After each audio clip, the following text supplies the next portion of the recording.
Welcome to Wisdom Wednesday 107. Do you see the devil or the goddess? Question. I'm vaccinated, and I feel uncomfortable with the division between the vaccinated and the unvaccinated. I have 2 members of my family who don't want to be vaccinated, and each have their reasons. I think they should get on board with the mandate to kill the virus and protect the planet. But they have very strong opposing views. How do I live with this division? It is hurting our family.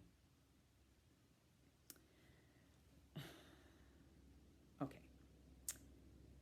I think you should know about this place called Shangri-la. Shangri-la is a high vibration dimension in which only those who see no evil, who have no division, can live there. And they live there with other beings of a high dimension, high frequency vibration. And they recognize each other and they live there together. They are not affected by this world of good and bad, right and wrong, should and shouldn't. They don't operate on that level. And if you operate on that level, then you're in the field of pain and suffering. You also need to know about the spiritual perspective. It's a broader way of looking at the whole thing that's happening these days. And this spiritual perspective is, we're going to talk about what's called the Kundalini. And if you know anything about Kundalini, Kundalini is this spiritual, non-physical energy that resides at the base of your spine, and it's usually sleeping. It does wake up.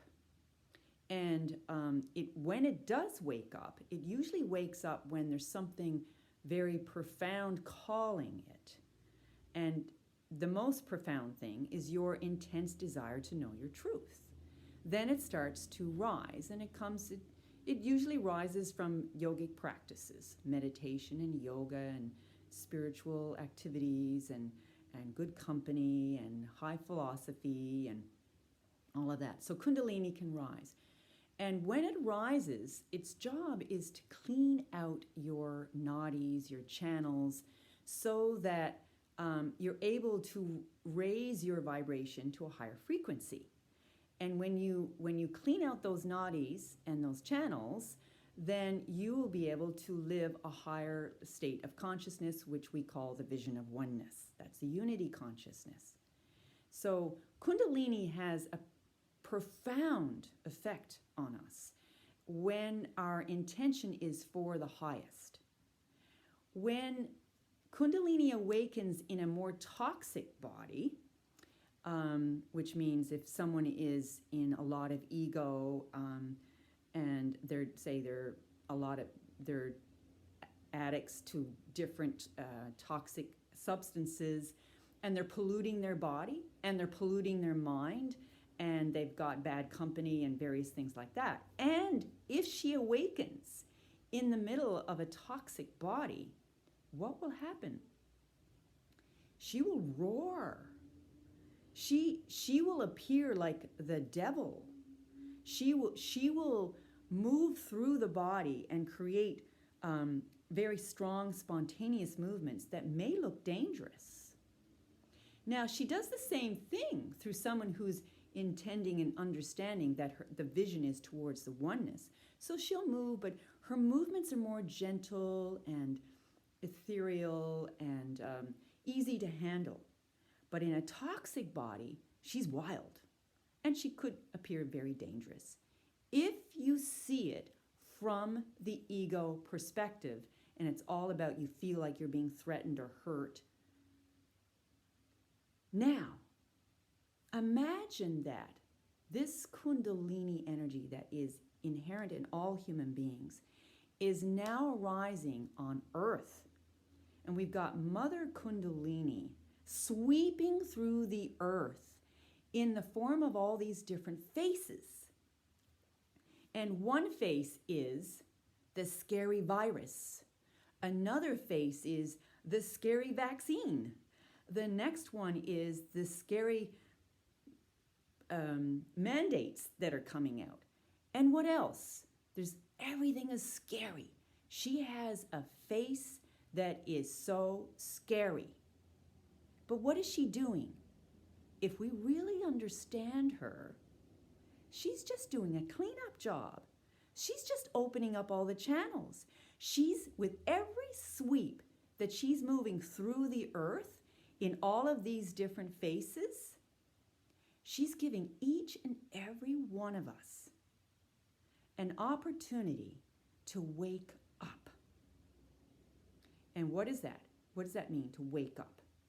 Wake up means that now you're going, where was I? I was in some kind of a deep somber, like a sleep somewhere, some kind of sort of like a puppet just following all the rules, and not asking questions, not checking in. Is this good for me? Is this not good for me? Waking up means, this is what she's doing. With every sweep, she's pressing against each of us, every single one of us. Wherever we have an obstacle to the freedom of, or the state of oneness that leads us to that state of oneness, she's testing us. She's pressing up against us. So every time the government's going to do another sweep, it's her. We have to see that it's her in all these faces. So it's going to press up against us and see if we are starting to react to the sense that our boundaries are being violated. So if we give in to every press, then we'll be taken over. But she's testing us. Say, hello, where's your boundary? Are you connected? If you're confused, she'll give you another opportunity and sweep again until you start to go, I think I've got to start thinking about this and start asking some questions. So she's checking to see, where's your fear? She's checking to see, where's your aversion? She's checking to see, where's your attachment? She's checking to see, where's your ego identification? And she's also checking to see, how connected are you to the higher self? All of these sweeps are an opportunity for you to learn about your personal boundaries, that when you set your personal boundaries, its job is so that you can connect to your higher self. That's really what a personal boundary is ultimately for. Yes, there's all these other personal boundaries so people don't come in and hurt you and all that and create trauma in your life. And every time someone comes along and violates that boundary, they're violating your capacity to connect to your higher self. That's the grandest, most spiritual perspective of personal boundaries.